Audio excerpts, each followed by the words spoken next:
बजा दूं।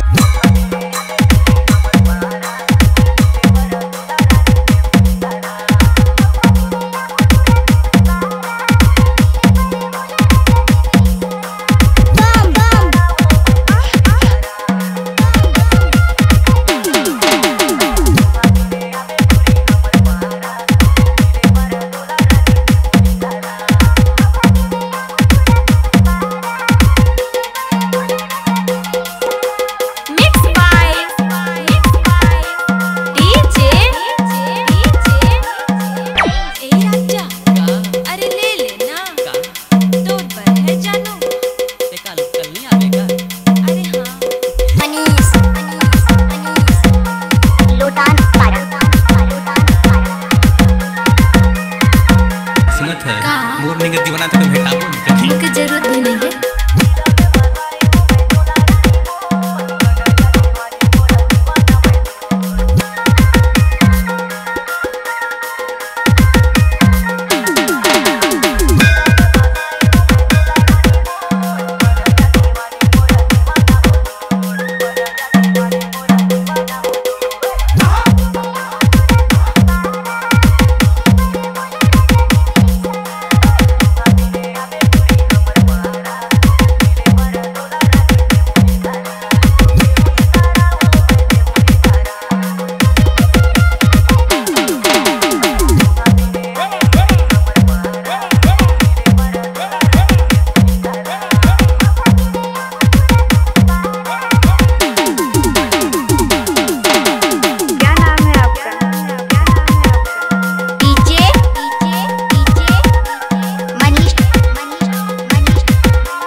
अब तो समझ यार, अब ने तो के दावे है समझाई।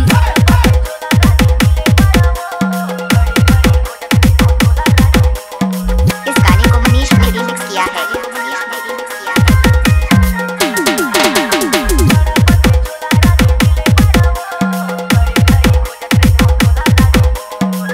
तो क्या का खटल है बता दो। कुछ नहीं।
C-Log Digital Recording Studio, Cordoba.